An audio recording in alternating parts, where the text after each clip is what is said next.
का समय जब होता है, महाचैतन्य प्रभु अपने सभी साथियों के साथ में भोजन प्रसाद पाते हैं। भोजन प्रसाद पाने के बाद सभी लोग अपने अपने घर को चले जाते हैं और गौरांग महाप्रभु अपने शयन गृह में चले जाते हैं, जहाँ विश्राम करते हैं। शयन गृह में जब जाते हैं, उनका एक सुंदर पलंग, बढ़िया सुंदर पलंग था, उस पर सोना बचा हुआ था, जो अत्यंत कोमल था। दो तकिए लगे हुए थे। महाचंद्र प्रभु उसी में लेट जाते हैं। कुछ थके थे, उन्हें कुछ निद्रा की आ गई। और वहां तो इधर विष्णु प्रिया जी अपनी सास जो सती देवी थी उनको प्रसाद पवाती है, रात्रि का भोजन कराती है। और माता जी के कहने पर 2-4 रात जो महाचक्र प्रभु की थाली में बचा था उसी को पाती। लेकिन आज अन्न अंतर नहीं जा रहा है, बड़ी दुखी। किसी तरह से वहां का काम निपटाने के बाद वो अपने शयन गृह में जब आती है तो खड़ी होकर के देख रही हैं कि मेरे स्वामी इस समय निद्रा में, नींद में जो है सो रहे। खड़ी खड़ी दर्शन करती है, उनके सुंदर मंगलारे बाल ही, उनका अत्यंत ही सुंदर जो है मुखमंडल है, गाल उठे उठे से हैं, बड़ी बड़ी आंखें हैं और उनके जो होंठ हैं वो भी अत्यंत लालिमा देखते हैं। इसको देख करके अपने आप को भाग्यशाली मानने वाली वह विष्णु प्रिया आज अपने आप को अभागी मानती कि संसार में सबसे बड़ी अभागी तो मैं कि जिसको त्रिलोक सुंदर पति प्राप्त हुआ, संपन्न प्राप्त हुआ, ऐसा पति मुझे छोड़ करके चले जाएंगे तब मेरे जीवन का अत्यंत दुखी हो जाती है। क्योंकि निद्रा में ही इसलिए उन्होंने कुछ जगाया नहीं।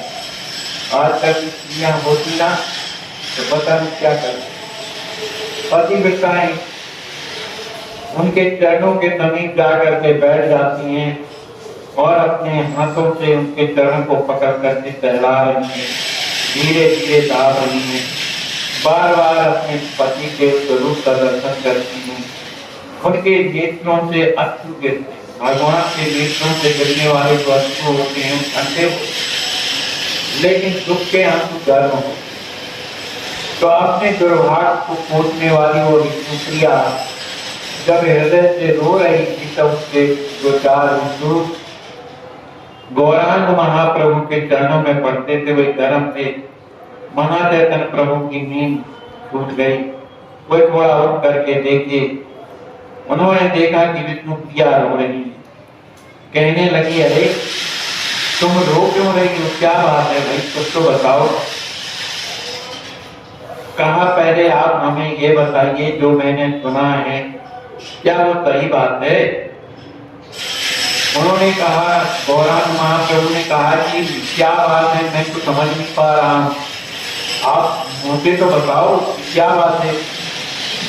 उन्होंने कहा, जो तुमने सुना होगा आखिर उसको मैं भी तो सुनूं कि तुम क्या कहना चाहती। तो विष्णु प्रिया जी ने सब बता दिया। आखिर से कहने लगी कि मैंने सुना है कि आप जो है संन्यास धारण करने वाली हैं, घर को छोड़ने वाली हैं, क्या बात ये सही है। अब आपसे मैंने पूछी तो किससे। तो महाप्रभु मुस्कुराते हुए कहने लगे कि जो तुमने जो सुना है वो ठीक सुना है। तब तो इस बात को सुनकर विष्णु प्रिया जी के जैसे हृदय में वज्र गिर गया हो, अत्यंत आधीर हो गई और चरणों में गिर पड़ी और कूद कूद करके रोने लगी। गौरांग महाप्रभु ने अपनी प्रिया को उठा करके हृदय से लगाया और कहने लगे कि तुम इतनी आधीर क्यों हो रही, कोई मैं अभी थोड़ी जा रहा हूँ, इस तरह का आप दुखी हो रही। लेकिन विष्णु प्रिया को धैर्य कहाँ है। उनका आज पति का जो आलिंगन है, जो हृदय से लगाते हैं, वो इस तरह से लग रहा है जैसे किसी को सजा फांसी की हो गई हो और उसको कोई सुंदर स्वादिष्ट भोजन दे रहा, इस तरह की पीड़ा उन्हें हो रही है। विष्णु प्रिया को समझाते हुए प्रभु कहते हैं, देखो संसार में जितने भी लोग आते हैं वो अपने प्रारब्ध के अनुसार आते हैं और उनके प्रारब्ध के अनुसार उनके कर्म हुआ करते हैं। किसको कितने दिन कहाँ रहना है, कितने दिन का संयोग है, कितने दिन का वियोग है, ये कोई नहीं जानता है, लेकिन सब अपने कर्मों के कारण उसे भोगना ही पड़ता है। अब आप जो है मेरे स्वामी हैं, आप ही सोचिए कि मेरे जीवन का क्या होगा। महाकृष्ण प्रभु कहते हैं, देवी सबके आश्रय दाता एक केवल सेवा भगवान के श्री हरि के अलावा कोई नहीं है। इसलिए तुम श्याम सुंदर श्री कृष्ण का हमेशा चिंतन करती रहोगी तो मेरे जाने का तुम्हें तनिक भी दुख नहीं होगा। विष्णु प्रिया रोते रोते कहने लगी कि देव आपके अतिरिक्त मेरा दूसरा कोई कृष्ण नहीं, कोई मेरा स्वामी नहीं है, मैं नहीं जानती हूँ और न मुझे जानने की इच्छा है। मेरे ईश्वर हरि और परमात्मा जो कुछ भी है वो आप ही हैं। इन चरणों के अलावा मैं और किसी को नहीं जानती हूँ, न चाहती हूँ। मैं तो आपकी दासी हूँ और हमेशा हमेशा की हूँ। प्रभु ने अधीरता प्रकट करते हुए कहा, देवी मैं सदा तुम्हारा हूँ, तुम्हारा ही रहूंगा। तुम्हारा जो निस्वार्थ जो प्रेम है मैं कभी भूल नहीं सकता। ऐसा कौन भाग्यहीन होगा जो तुम जैसे सर्वगुण संपन्न पत्नी को प्राप्त करके उसका मन उसके बस में ना हुआ हो, पर जीवों का दुख मुझसे सहा नहीं जाता। गौरांग महाप्रभु कहते हैं, देवी संसार के जीवों को कितना कष्ट ये मुझसे देखा नहीं जाता है और यह कष्ट मुझे बिना गृह त्याग के और मैं कभी इसका निवारण नहीं कर सकता हूँ। मन से तुम्हारा प्रेम मुझसे भूलेगा नहीं, निरंतर तुम्हारा प्रेम मेरे हृदय में हमेशा बना रहेगा। बहुत ही आधीर स्वर में विष्णु प्रिया ने कहा कि मेरे देवता, मेरे स्वामी, यदि आपको जीवों का कल्याण ही करना है और जीवों के कल्याण में अगर मैं ही बाधक हूँ तो मैं अपने मायके चली जाऊंगी, मायके में रहूंगी, वहां ही अपने समय बिताऊंगी और जब आपकी याद आएगी तो कभी आप जब गंगा में स्नान करने के लिए आया करेंगे तो मैं दूर से ही आपका दर्शन करके अपने आप को संतुष्ट हो लिया करूँ। तो आप जाइए नहीं कि घर में रहिए, मैं ही बाधक तो मैं अपनी गंगा जी के यहाँ चली जाऊँ। गौरांग महाप्रभु कहते हैं, देवी ऐसी बात नहीं, ये मुझे गृह त्यागना ही पड़ेगा, बिना घर के त्याग किए ये काम बन नहीं सकता। प्रभु कुछ रुके हुए कंठ से रुक रुक करके कहने लगे कि देखो, चाहे आपका जीवन हो चाहे मेरा जीवन हो, सबके जीवन के पीछे, सबके पीछे कौन होते हैं? परमात्मा। तो परमात्मा आपके भी रक्षक है, मेरे भी रक्षक है, इसलिए उनके अलावा दूसरा कोई है ही नहीं, इसलिए तुम्हें चिंता नहीं करनी चाहिए। इस तरह का समझाने की जब चेष्टा करते हैं तो उन्हें इस बात से प्रसन्नता नहीं होती। उन्होंने कहा कि ठीक है, आप तो मुझे समझा बुझा करके रख देंगे और आपकी आज्ञा का पालन करना तो मेरा धर्म है, क्योंकि मैं आपकी पत्नी हूँ। तो किसी तरह अपने हृदय को वज्र बना करके और आपकी बात को मैं मान रखती हूँ, पर तो माँ की ओर भी तो आप ध्यान दो कि जो माता अत्यंत वृद्ध है, जो आपके बिना देखे अपना जीवन धारण नहीं करती है, बिना आपके पवाए कुछ बात ही नहीं है, निरंतर आपकी याद करती रहती है, मेरा निमाई कहाँ गया, निमाई अभी तक नहीं आया, भोजन नहीं किया, इससे निरंतर चिंतन करती रहती, उस माँ का क्या होगा। गौरांग महाप्रभु ने कहा कि देवी, मैंने माँ से अपनी आज्ञा मांगी और उन्होंने बड़े प्रेम से आज्ञा भी दे दी है। अब रही बात आपकी, जब माँ मुझे आज्ञा दे सकती है तो तुम मेरा मार्ग में देखने क्यों बन रही, तुम भी मुझे कहा आज्ञा।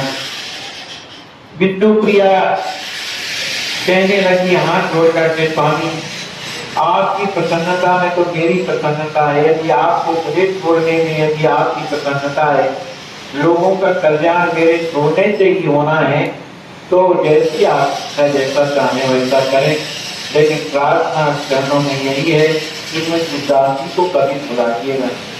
हमेशा मेरी याद करिएगा, मेरा प्रेम आपके प्रति हमेशा बना रहे, ऐसा दृढ़ विश्वास मेरे हृदय में बना रहे। इस बात को श्रवण करके गौरांग महाप्रभु प्रसन्न हुए, चलो उनके तरफ से आज्ञा तो मिली।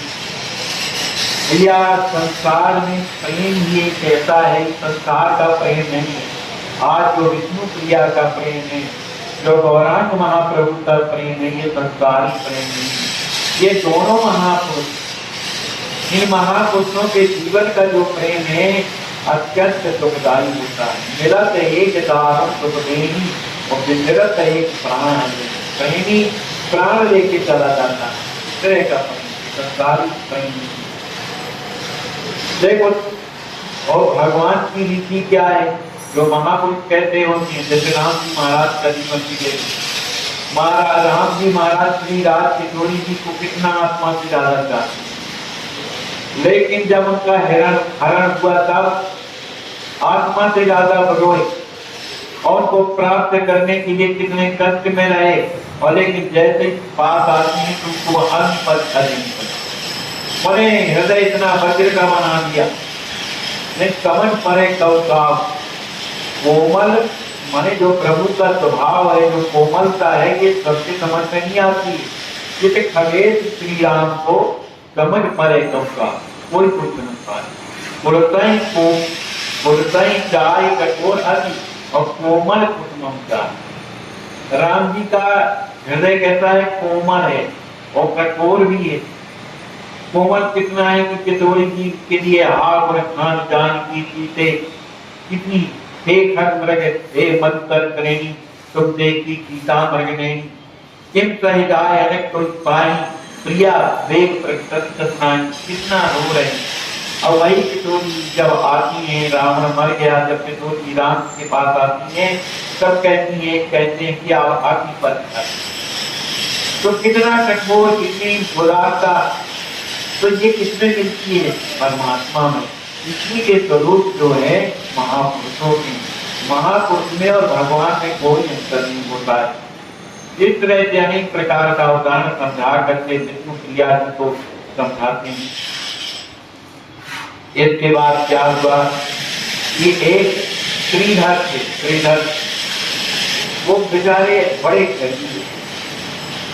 गरीब तो ज्यादा थे, लेकिन भगवान के नाम के नहीं, गौरांग महाप्रभु के अंतरंग भक्त थे। वो किसी को दिखावटी पूजा पाठ नहीं करते थे कि लोग उनको देखें कि भक्त, चुप करके भजन करते। लेकिन भगवान का भजन भी कैसा होता है, भजन करे पाताल में प्रकट वोट आकार दाबी डूबी ना दबे कस्तूरी की बात। भगवान उसे उजागर कर देते। आज श्रीधर स्वामी जी को भी जब पता लगा कि मेरे प्रभु इस नदिया ग्राम को छोड़ करके और सन्यासी बन करके जा रहे हैं, बड़े वार्ता को उन्होंने सुना, बड़े अब उनकी गरीब ने उन्हें दे क्या, तो एक चूड़ा पैकेट का खरीद करके लाए। चूड़ा होता है ना जो चूड़ा पैकेट का खरीद करके लाते हैं और महाप्रभु के चरणों में रख करके फूट करके रोने लगते हैं। कहते कुछ नहीं, लेकिन हृदय से रो रहे हैं। महाचैतन्य प्रभु अपना कर कमल उनके सिर में फिरा रहे हैं। अरे श्रीधर तुम इस तरह से क्यों रोते हो भाई, क्या हो गया है? लेकिन उनके आंसू बंद कुछ नहीं। अरे भाई तुम इस तरह से मत करो, बताओ तुम इधर आए हो तो मुझे प्रसन्न करना चाहिए कि और कष्ट देना चाहिए। इसी तरह से प्रभु ने उन्हें समझाया, ढाढ़स दिया, उनकी बात को मान करके शांत हो गए। महाचैतन्य प्रभु ने कहा चूड़ा तो भैया श्रीधर ले आए, कहीं से अगर दूध आ जाता तो बढ़िया तस्मई बनती, सभी लोग पाते। ऐसा सोच ही रहे थे कि तब तक एक व्यक्ति दूध लेकर के आया, काफी दूध लेकर के। उस समय गैया भैंस में घूम रखी, ये पैकेट का पराग तेल घी चलता था, वो दूध आ गया। अब तो महाचैतन्य प्रभु बड़े प्रसन्न हुए। उन्होंने अपनी माँ से कहा, माँ अब बढ़िया दूध की और तस्मई बने, चूड़ा की तस्मई बने। इस तरह से उन्होंने कहा। बढ़िया सुंदर स्वादिष्ट भोजन माता जी ने बनाया। विष्णु प्रिया जी ने सब लोगों को बैठा करके परोसा और उतरने के बाद सबने सुंदर भोजन किया। भोजन करने के बाद माता जी ने भी भोजन किया। अब विष्णु प्रिया जी को भोजन कहाँ तो आता है, उनके पति तो घर छोड़ करके जा रहे हैं। उनकी उस हृदय की वेदना को कौन समझ सकता है। उनके अश्रु निरंतर बह रहे हैं, उनसे छुपाया नहीं जा रहा है। लेकिन माता जी बार बार कहती हैं, बेटी इस तरह से भूखे रहोगे तो कैसे काम चलेगा, कुछ तो पाओ। उनके कहने से थोड़ा बहुत पा लेती हैं और जो कि तुम हाथ छोड़ देती। बड़ी खुशी। अब इसके बाद क्या हुआ कि सभी भक्त लोग गौरांग महाप्रभु के साथ में बैठे हुए, सभी कोई श्रीवास जी के यहाँ जाते हैं। श्रीवास जी के यहाँ आज गौरांग महाप्रभु सबके साथ में बैठे हुए कुछ उपदेश कर रहे हैं। उपदेश करते हुए कुछ न कुछ उपदेश के बाद कीर्तन होता है, जिसमें को गौरांग महाप्रभु भी कीर्तन करते हैं। कीर्तन करने के उपरांत सभी कोई अपनी अपनी जब घर जाता है तो गौरांग महाप्रभु भी अपने घर लौट आते हैं। जब लौट करके आते हैं और इधर रात्रि में प्रसाद पाते हैं, प्रसाद पाने के बाद और अपने शयन कक्ष में चले जाते हैं। इधर उनकी जो प्राण प्रिया श्री विष्णु प्रिया जी हैं, उनसे तो भोजन पकता ही नहीं है। वे भी माता जी को पवाने के बाद अग्नि की आज्ञा से 2-4 कवल लेती हैं और अपने स्वामी के कक्ष में आ जाती हैं। उस समय गौरांग महाप्रभु बैठे हुए थे, वो भी जाकर के उन्हीं के बगल में बैठ जाती हैं, लेकिन बोलती कुछ नहीं बोलती। उनके आंसू बह रहे हैं। प्रभु ने हंसते हंसते कहा कि भाई देखो, आज तो तुम इस तरह के आंसू बहाते मुझे अच्छा नहीं लगता। तुम एक बार क्या है मेरे सामने हंस तो दो, तुम्हारी मैं प्रसन्नता देखना चाहता है। तुम इधर रो नहीं, हंसो एक बार, मुझे हंस करके तो दिखाओ। लेकिन विष्णु प्रिया जी को चुप नहीं, कहाँ से हंसी आए, हृदय में पीड़ा है। हंसना तो हृदय से होता है, जब हृदय प्रसन्न होता है तभी हंसी आती है। हृदय में पीड़ा है, वो चुप रह गई। उन्होंने इसका कोई उत्तर नहीं दिया। प्रभु ने बार बार आग्रह किया, विष्णु प्रिय, अरे तुम बोलती क्यों नहीं हो, अरे क्या सोच रही हो। अब उनके तो निरंतर आंखों से आंसू बह रहे हो, बार बार अपने आंचल से आंसुओं को पोंछती है। और विष्णु प्रिया ने कहा, प्रभु न जाने आज मेरा हृदय क्यों धड़क रहा, आज रात्रि में आज तक ऐसा कभी नहीं हुआ, लेकिन ये रात्रि जैसे जैसे आती चली जा रही है, मेरा हृदय अपने आप धड़क रहा है। मेरा हृदय अपने आप जैसे थक रहा हो, ऐसा मुझे पीड़ा हो रही है। मैं इसका पता नहीं जान पा रही हूँ, क्या बात है। महाप्रभु ने इस बात को जब सुना तो कहा, ये बात ऐसी है, तुम निरंतर मेरे सोच में पागल बनी रहती है, सोचती रहती हो। उसी का परिणाम है कि तुम्हें ये तरह की स्थिति पैदा हो रही है। इसलिए तुम इस बात को छोड़ करके मेरे सामने एक बार तो कम से कम प्रसन्नता से हंस दो। विष्णु प्रिया जी कुछ नहीं बोली, लेकिन उन्हें अंदर से कुछ रोष माने एक प्रकार का प्रेम रोष कहलाता है। प्रेम रोष में बोलती हैं, अब रहने दो, अब आगे मत बोलिए, अब बहुत मैं जानती हूँ कि आप किस तरह से मुझे चाहती है ना, तुम तो ऐसे ही मुझे बनाया करते।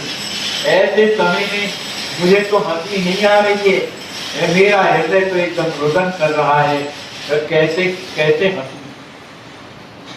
क्योंकि विष्णु प्रिया को ये पता चल गया, लग गया कि आज महाप्रभु रात्रि के समय ही घर छोड़ करके चले जाएंगे।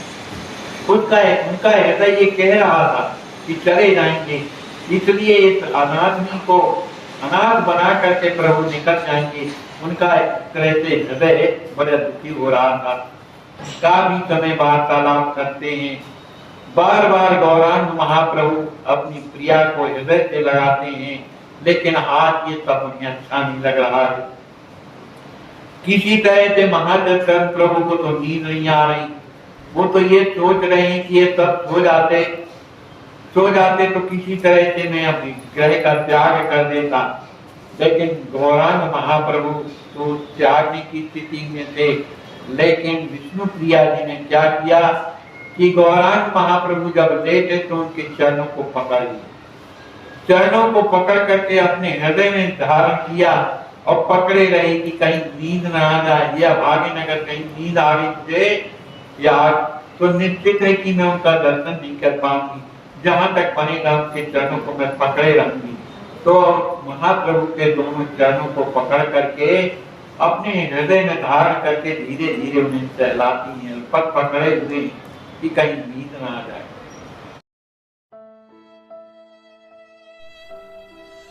इनको लकवा मारने के बाद 1 महीने तक अपने बिस्तर पर पड़े रहे। दुर्भाग्य हमारे समाज का, कोई हाथ नहीं लगाता था, बेचारे खिसक खिसक के लेटरन करते थे। आज अस्वस्थ संत सेवा ट्रस्ट आपकी देख रहे हैं आप किस प्रकार से स्नान करा रही है, और इनको हर प्रकार के इलाज की सुविधा अब चलने लगे हैं ये। और मेरे प्यारे भाइयों, जिंदगी में कठिनाइयां हमें सही रास्ता दिखा जाती हैं, अवश्य ही उनसे घबराना नहीं चाहिए। जय श्री राम। कि इसको गहराई से देखें, इसको हृदय से देखें, धरातल पर या नहीं। खूब परीक्षा लेकर इसमें दृढ़ता के साथ पूंछ पड़िए।